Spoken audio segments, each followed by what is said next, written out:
But our first real topic for today is how we should treat SEO in 2022. Because SEO and freight is sort of thought of as a forward-thinking marketing strategy. And it feels a little weird to be saying that because SEO as a concept has been around since the 90s. It took on mass adoption around the 2000s. But SEO, before I lose a lot of you who maybe not fully aware of what this sort of tactic and strategy is, SEO stands for search engine optimization. And it's essentially what you're doing is you are programming your site from a content perspective and from a tech perspective on hopefully targeting content that your users or prospective users are targeting on those search engines. So if you put yourself in the mind of your customer, what problems are they experiencing? What are they going to Google to type in to Google to search for a solution to that problem? And does that content fit into what your company, your service, your product, what type of product or service does that solve for that potential prospect that's coming to your site? But it doesn't just stop there. There's a lot of tech angles that can happen with SEO as much as it is involved on the content side. So people typically think of SEO when it comes to blog content, YouTube content, even images to an extent, but it's just as technical as it is on the content side of things. So when it comes to both of those sides of the coin of SEO, it can sound a little complicated, which is why my stance on SEO is that it should not be your only strategy. And the reason I bring this up is because it's proposal season. You're seeing a lot of insight. You're seeing a lot of back and forth between prospective clients, current clients on what's working and what's not working, what they've tried in the past and what they're currently or what they want to try in the future. So the topic of SEO is brought up, and I'm privy to some other agencies that are submitting these types of bids and these types of proposals. And what typically happens is these SEO or these marketing agencies, maybe they don't specialize in SEO because what they're sending over is they're sending over keyword phrases and they're sending over the estimated volume for that search engine phrase. So the estimated volume is the amount of times that particular phrase is being searched online. Now, little do these guys know, especially if the agency doesn't specialize in SEO, that there are some common misconceptions when it comes to these phrases versus their keyword volume. And there was a recent thread that caught my eye from the CMO over at Ahrefs, which is an SEO. It's sort of a tool that helps your SEO strategy, all encompassing. So your backlinks, the keywords you're trying to rank for, the volume, the research portion. So all of these different factors all factor into SEO. But he had a thread of the common misconceptions, and I'm going to run through them really quick. Search volume numbers are annual averages. So say you're looking for Christmas shipping suppliers in the month of November, you might see an estimated monthly volume of 30,000 searches a month. But those averages are based on annual averages. So they're not based on maybe all of those searches being conducted in the month of November. That is an annual average, not a monthly average.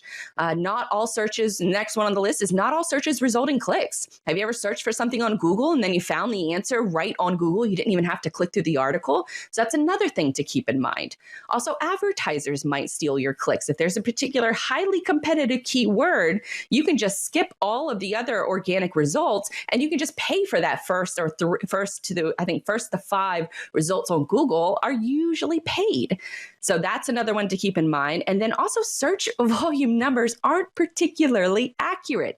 And the reason that they aren't particularly accurate is because Google collects all of that information and they only want to share it with themselves because they're trying to sell advertising against it. So when they're trying to sell advertising keywords, they don't necessarily share that data. They absolutely don't share that data with any other tools like a Ahrefs, like a SEMrush. So some of these other tools that are out there that can tell you, oh, this is the volume of searches, you really don't know because Google keeps that information very close to the chest. And then the last one that he said is that higher keyword search volume does not equal more traffic. The reality is that if you're trying to rank for a specific keyword, a lot of companies will take that approach that they'll see that keyword, and then what they'll do is they'll write one blog article that's 500 words in length, and then they wonder 6 months from now, why am I not ranking for this keyword phrase yet? Well, Google doesn't really know that you're covering that in depth. And so that's why you're not ranking for that keyword. So it's a bunch of different sort of philosophies and strategies and tactics around modern day SEO. But how should Freight think about this in 2022 and beyond? And that's what I'm going to cover now, because from my perspective, the overall tips to approach SEO in Freight, it shouldn't be your only strategy, but it can be a limited strategy that you implement now with a minimal investment that can have long-term value. So knowing the difference between high intent searches and low intent searches is probably the number one tip that I can give you. Let's throw this image up. That is the SEMrush tool that helps to identify high intent searches versus low intent searches. So using this as an example, I searched for trucking carriers in SEMrush, and you'll notice on this list, RNL carriers are ranking for that keyword, but it probably has a navigational intent. So someone looking for directions to that facility. But bicycle carriers for trucks probably has a transactional intent. So ideally, you want to attack the search engine phrases that have high intent, like the transactional example. Now, another approach that I can give you is being informational. So maybe you have a TMS that you are offering up, or a TMS partnership, even a freight broker course to that example. Those are all high intent searches. But what you can do is you can be an informational approach to that first, and then sell your course in addition to it. And what I mean by that is that by someone searching for something on Google, particularly in the B2B space, when they arrive on your website, if they arrive on your website, you don't know that they are going to convert. But what you can provide is you can provide valuable information to where it's so valuable that that person has no choice but to follow you on social media. And so when they follow your company, maybe they follow you as a person, then that gives you an opportunity to continue showing your informational value to that prospect so that they eventually become a transactional customer with you. So that's a good example of keeping in mind as far as what you want to target between high intent and low intent searches. Now, how do we get accurate keyword information? And this is probably one of my favorite parts of the SEO research process, because nobody really knows. It's the $1,000,000 question that most agencies wish that they can answer, but if they do answer it with certainty, they're probably lying to you, or they're probably inexperienced, because like I said earlier, Google is the only one that has all of this accurate information, and they're not sharing it with any marketing agency. They're not sharing it with any SEO tool out there. You have to do this by doing research. And since there isn't a real way to know, you have to do some of that research manually. Now, one trick that I use is Google's autofill on private mode. So you open up your browser on private mode because you don't want your current history affecting what the results are going to be. You want it to be a clean slate. So you start out on private mode, and I use the same example as I used earlier, trucking carriers. And if you're looking at the screen, you'll notice that there are different phrases that auto-populate in Google because those results have been searched so much that Google thinks that that is what you're trying to search for. So if you notice on the autofill, you can check this out, and then you can see if any of those phrases fit your business. So knowing that exact phrases, you can ask yourself, do any of these fit my business? And then also the next one on the list is, because you're not just going to look at the autofill, you're going to actually search for that phrase and then see what the rest of the results are, because there's another section on the Google results page, the first page, that says people also asked. And that's a section for more ideas. This usually appears in the middle of the search page, sometimes towards the top. So don't forget to check that section. And then there's also another section at the bottom of the page one results, and it's called related searches. So these are more content ideas and other relevant searches that Google, if you didn't didn't find the information you were looking for, this is what they think you are trying to search for. So these are where you can get your content ideas from on what to publish in the future. Now, one of my more favorite tricks to use is called the ABC method. And what you do is you use the same keyword phrase that I just said, trucking carriers. But then what you want to do is you want to put a space and then start with the letter A. And you can see, if you're watching on the screen, you can see all of the next. You're going to do the same exact thing that I just said. You're going to check this part. You're going to check people also asked. You're going to check the bottom of the search results page, but you're going to look at what Google is auto-filling, write those down, any of those that are attributable to your business, and you're going to do it for A, you're going to do it for B, you're going to do it for C, D, E, F. You're going to go through the entire alphabet in order to see all of the different results that Google is auto-filling.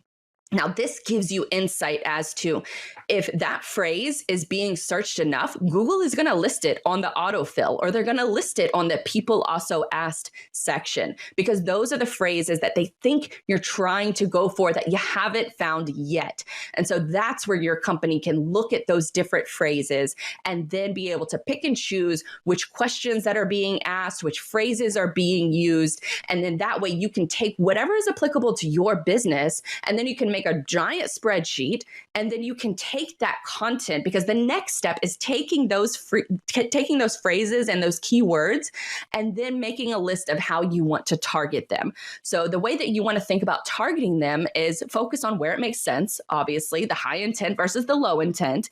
And then you want to have a blog article that's at least 1,500 words. This tells Google that you're doing a comprehensive guide, that you're not just writing 300 to 500 words and it's going to be super short and to the point, which on social media, you want to be short and to the point, but Google likes it when you are in depth and comprehensive with that particular phrase.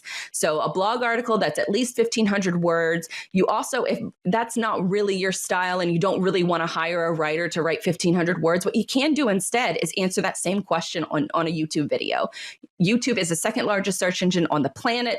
And so coming at it from that perspective, you can create a video that covers that same exact topic. That video is going to rank higher in the search engine results than the rest of written content, because Google owns YouTube. So they want to be able to showcase their different product offerings and their different showcases for those different phrases. So thinking about it from a YouTube perspective, if you make a one take video, you hit record on your phone, you cover the topic in depth, then you hit end, you upload it directly to YouTube, then you can take that video and you can send it to a transcription service. You can send it to a blogger to just type out exactly what you said in your video, and that's your blog article. So it creates less work on your part in order to figure out some of the stuff that you can outsource. But some of this other parts of SEO, you need to be able to choose where you're going to battle. And sometimes, in my opinion, it's both. You need to be on YouTube and blog articles, but then you can also take the approach of, this is what I've personally done, is I do my keyword research, I write the blog articles, I post them to the site, and then after about 6 or 8 months, I see which ones are performing well. Which ones are performing well, probably choose a half a dozen of them and then make a YouTube video from them. So then that way I can hit from both angles, the people that learn visually and the people that learn by the written word. So both of those things are highly, highly valuable as far as taking those phrases into the next step. Now, the final tip that I will give you is Google Search Console. It is the free, it's a free tool. It's one of the best SEO tools that you can add as far as your website is concerned. You integrate it by connecting Google Search Console onto your DNS settings. If you don't know what any of that phrase means, just send it to your developer and they should be able to take care of it for you. But your site absolutely should be verified in Google Search Console. I cannot stress that enough, because when you check Google Search Console, it will tell you what is resonating with users, how your site is showing up in search. Are you getting high impressions but a low click-through rate? Is one article that could be just tweaked a little bit in order to take advantage of a higher click-through rate, because you're getting 40,000 impressions on an article, but nobody's clicking through. So knowing that kind of insight can help you take advantage of the low-hanging keyword research, or the low-hanging keyword fruit is probably a better way to put it, to see how Google is thinks your site is covering a particular topic. And then also if users are finding it useful enough to see your search engine result and then click on it, because that is part of the journey, is that you want to do this research, you want to solve problems for your audience, and you want to create a resource on your website so then that way people can either follow you or they can become a partner with you. So all of that, keeping that in mind, I could expand so much more on this SEO topic, but I didn't want to overwhelm. And obviously this is live TV, so I can't dive into any more than what I've just sort of laid out. But that should give you a good perspective of how you can do your keyword research and start dipping your toes in the waters of SEO while it's still a somewhat valuable tactic, especially if you don't want to be on camera, even though I would still highly suggest that you should find somebody in the office that can speak intelligently about some of the topics that you would want to be ranking for, and do it in a video format, have it transcribed, add it to your website. And organic search, once you start ranking for some keywords, it has such a longer shelf life than, say, comparatively to a Twitter post that has a shelf life of like 2 minutes, whereas an organic search engine result could have a lifespan of years. So it's a really good gamble. I think it should be part of an overall marketing strategy, but I do not think it should be your core strategy. But using those tips should help you sort of, find the pathway of how you want to approach SEO in 2022 and beyond.